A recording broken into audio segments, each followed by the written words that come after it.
Good morning मित्रों। आज के इस वीडियो में भाषा और व्याकरण से संबंधित वीडियो बनाया गया है। इसमें संपूर्ण भाषा को, उसके नियम, वर्ण इत्यादि को सम्मिलित करने का प्रयास किया गया है। इसको आप पढ़िए। यदि वीडियो अच्छा लगता है तो आप इसको लाइक करना, सब्सक्राइब करना तो बहुत अच्छा रहेगा। आइए देखते हैं वीडियो। सबसे पहले हम लगता है कि भाषा क्या है। तो जिस साधन के द्वारा मनुष्य अपने विचारों को लिखकर या बोलकर प्रकट करता है उसे भाषा कहते हैं। अब आती है कि भाषा के कितने रूप होते हैं। तो इसमें हमने बताया कि भाषा के दो रूप होते हैं। एक तो मौखिक होता है। जो मौखिक होता है ये परिवर्तनशील रहता है। दूसरा लिखित होता है। लिखित होता है वो स्थिर रहता है। अब इससे कुछ है, मौखिक ध्वनियों को लिखित रूप में प्रकट करने के लिए जिन ध्वनि चिन्हों का प्रयोग करते हैं उन्हें लिपि कहते हैं। अब प्रश्न बन गया, लिपि किसे कहते हैं। तो इसके बारे में बताया कि जो मौखिक ध्वनियाँ होती हैं उन ध्वनियों को अगर हम लिखित रूप पे कुछ चिन्हों के द्वारा प्रकट करते हैं उन्हें लिपि कहते हैं। अब अगला हमने क्वेश्चन टाइप में लिया है, संस्कृत और हिंदी देवनागरी लिपि में लिखी जाती है। देवनागरी लिपि का विकास ब्राह्मी लिपि से हुआ है। ये प्रश्न बहुत ज़्यादा पूछते हैं। ठीक, ब्राह्मी लिपि से किस लिपि का विकास हुआ है या देवनागरी लिपि का विकास किस लिपि से हुआ है। बंगला, गुजराती, पंजाबी आदि भाषाओं की लिपियों का विकास ब्राह्मी लिपि से हुआ है। अगला है, पंजाबी गुरुमुखी लिपि में लिखी जाती है। इसमें बताया गया उसके बाद में हमने कुछ भाषा के कितने अंग होते हैं। तो भाषा के 4 अंग होते हैं, जैसे ध्वनि है, वर्ण है और शब्द है और वाक्य। ध्वनि, वर्ण, शब्द और वाक्य। व्याकरण के कितने अंग माने जाते हैं। तो व्याकरण के 3 अंग माने जाते हैं, वर्ण विचार, शब्द विचार, वाक्य विचार। ये हैं व्याकरण के 3 अंग। लिखित भाषा की उस छोटी से छोटी ध्वनि को क्या कहते हैं जिसके खंड नहीं किए जा सकते। तो उसे कहते हैं वर्ण। क्या कहते हैं उसे? वर्ण। दाईं से बाईं ओर लिखी जाने वाली लिपि कौन सी है। वो है फारसी लिपि। अब अगला प्रश्न इसमें है, हिंदी भाषा की नियमावली को उस भाषा का क्या कहते हैं। तो उसे कहते हैं व्याकरण। यानी किसी भाषा की नियमावली को उस भाषा का व्याकरण कहते हैं। अब आगे बात करते हैं कि वर्ण क्या है। तो वर्णों के बारे में देखते हैं कि लिखित भाषा की उस छोटे से छोटी ध्वनि को वर्ण कहते हैं जिसके खंड नहीं किए जा सकते। अब इस वर्णों में स्वर वर्ण होते हैं। तो अ, आ, इ, उ, ऋ, ए, आय, ओ, आओ, ये स्वर हैं।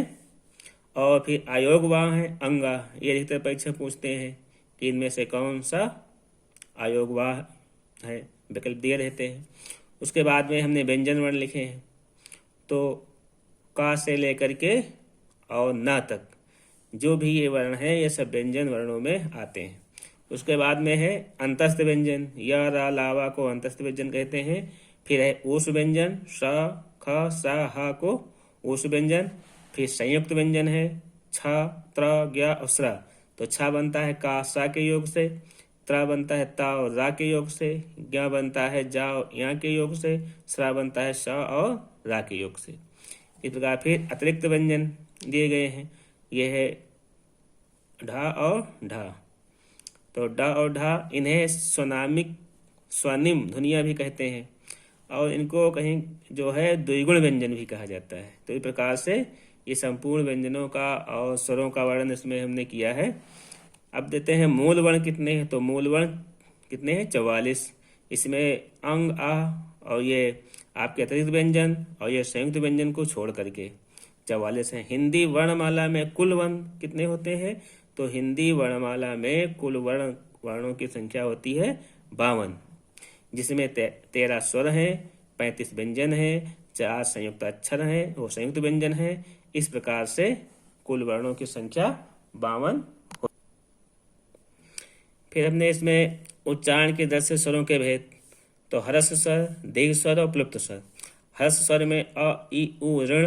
दीर्घ स्वर में ई, उ, ए, आय, ओ, औ और उपयुक्त स्वर में ओयम में जो ये यस के आकार का बनता है या 3 के आकार का बनता है हिंदी में, वो उपयुक्त स्वर कहलाता है। हर स्वरों को मूल स्वर भी कहते हैं। अब इसमें है कि रचना के आधार पर स्वर के भेद। तो रचना के आधार पर 2 भेद हैं। मूल स्वर, जो स्वर दूसरों के मेल से नहीं बने हैं उन्हें मूल स्वर कहते हैं। अब फिर नंबर 2 आता है संधि स्वर। जो स्वर 2 या 2 से अधिक मूल स्वरों के योग से बने हैं उन्हें संधि स्वर कहते हैं। जैसे बड़ा आ है, जिसको हम पढ़ते हैं आ, तो इसको अ प्लस ई से बना है। आए तो आ प्लस ए से बना है। ओ आ प्लस ऊ से बना है। आओ आ प्लस ओ से बना है। तो ये हैं संधि स्वर। और मूल स्वर तो आ ई ऊ ऋण है ही हैं आपके। उसके बाद आता है व्यंजनों के भेद। तो व्यंजनों के भेद कितने हैं? व्यंजनों के भेद हैं स्पर्श व्यंजन, अंतस्थ व्यंजन, ऊष्म व्यंजन। तो व्यंजनों के भेदों में देखते हैं 3 प्रकार के हैं। स्पर्श व्यंजन क्या होता है? उच्चारण में जिह्वा मुख के विभिन्न भागों का स्पर्श करती है। ये जितने हैं स्पर्श व्यंजन होते हैं वो का से और मा तक के जो वर्ग होते हैं, सभी वर्ग हैं, इनकी संख्या 25 होती है। का खा गा घा अंगा से लेकर के पा फा बा भा मा तक, तो ये कुल 25 होते हैं। अंतस्थ व्यंजन जिह्वा मुख के किसी भी भाग को पूरी तरह नहीं छूती है, ये 4 होते हैं। या रा ला वा, तो मुख में नहीं छूती है कहीं, तो ये अंतस्थ व्यंजन होते हैं। फिर ऊष्म व्यंजन, उच्चारण में हवा मुख के विशेष भागों को स्पर्श करने के कारण वह गर्म हो जाती है। इनकी संख्या केवल है 4, श ख स ह। तो इस प्रकार से इसमें आपने व्यंजनों के भेद देखे और उनके प्रकार देखे। अब इसके आगे हमने बनाई है उच्चारण स्थान तालिका। ये बहुत महत्वपूर्ण है। इससे प्रश्न तो आने निश्चित है। हर परीक्षा में कोई भी एग्जाम हो कंपटीशन का या कोई भी होम एग्जाम हो, उसमें हर परीक्षा में पूछे जाते हैं। वर्ग स्थान में तो हमने दिया है आ अक्का खा गा घा अंगा ओ हा, ये कंठ से बोले जाते हैं। तो इसका अगर पढ़ते समय याद करने के हम एक क्रम ये बनाते हैं, कंठ ताल मूर्धा दंत ओष्ठ नासिका, तो ये हमें आसान रहता है। फिर कंठ और ताल, यहाँ कंठ और ताल ले लिया गया है। फिर कंठ ओष्ठ, फिर कंठ और ओष्ठ ले लिया गया है। फिर दंत और ओष्ठ, फिर दंत और ओष्ठ ले लिया गया। इस क्रम यह बना लिया गया है। तो इस प्रकार से पढ़ते हैं तो उसमें और विसर्ग आता है। उसके बाद में ताल से बोले जाने वाले इ च छ ज झ इया या और सा, ये जो वर्ण हैं ये ताल से बोले जाते हैं, इन्हें तालव्य भी कहते हैं। फिर दृढ़ ट ठ ड ढ अड़ा और ढ और अड़ा और र और शा, तो ये मूर्धा से बोले जाते हैं। ये मूर्धन सा जो है ये इनको मूर्धन्य वर्ण भी कहते हैं।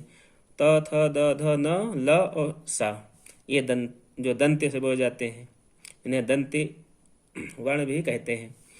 अब आगा उ प फ ब भ म, ये ओठ से बोले जाते हैं, यानी इनको बोलने में ओठ आपस में मिलेंगी, तो इसको ओठ से कहा जाता है। फिर नासिका से, यानी इन वर्णों का जब उच्चारण करेंगे तो नासिका का ही सहारा लेना पड़ेगा, नासिका से वायु निकलेगी।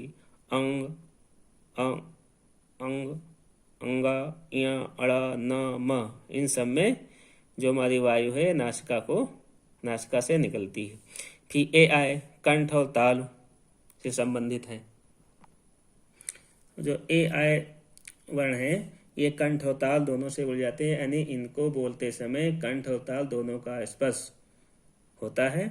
फिर है ओ आओ, ये वर्ण जो होते हैं कंठ और ओष्ठ की सहायता से बोले जाते हैं, यानी इनको बोलते समय कंठ और ओठ की सहायता लेनी पड़ती है, इसलिए इन्हें कंठोष्ठ भी कहा गया है। उसके बाद में आते हैं दंत और ओष्ठ, दंतोष्ठ वर्ण, जो दांत और ओठ की सहायता से बोले जाते हैं, वे वा और फा हैं, ये दंतोष्ठ वर्ण कहलाते हैं। अब हम एक बार इनको पुनः देखते हैं कि नंबर 1 में जो हमारे वर्ण हैं, इन वर्णों का उच्चारण कंठ से होता है, और नंबर 2 में जो हमारे वर्ण हैं यानी ई से और सा तक, इन वर्णों का उच्चारण जो है तालव्य से होता है, ये तालव्य वर्ण कहलाते हैं। और नंबर 3 में जो है ऋढ़ से और श तक मूर्धन्य वाली, इन वर्णों के उच्चारण में जीभ और मूर्धा अर्थात दांतों के ऊपर का खुरदरा स्थान को स्पर्श करती है, जो हमारी जीभ होती है, इसलिए मूर्धन्य कहलाते हैं। और फिर नंबर 4 में जो है उसमें जीभ दांतों को स्पर्श करती है, इसलिए इन्हें दंत वर्ण कहा गया है। और 5 नंबर में जो हमारी जीभ होती है वो ओष्ठ से परस्पर मिलकर कार्य करती है, तो ये ओष्ठ वर्ण कहलाते हैं। और उसके बाद में प्रत्येक वर्ण के पंचम अक्षर का उच्चारण नासिका की सहायता से होता है, इसलिए नंबर 6 में जो है नासिक के वर्ण है। उसके बाद में नंबर 7 में कंठ और ताल दोनों के स्पर्श से जो वर्ण बोले जाते हैं उन्हें कंठतालव्य वर्ण कहते हैं। और नंबर 8 में कंठ और ओष्ठ की सहायता से जो वर्ण बोले जाते हैं उन्हें कंठोष्ठ वर्ण कहते हैं।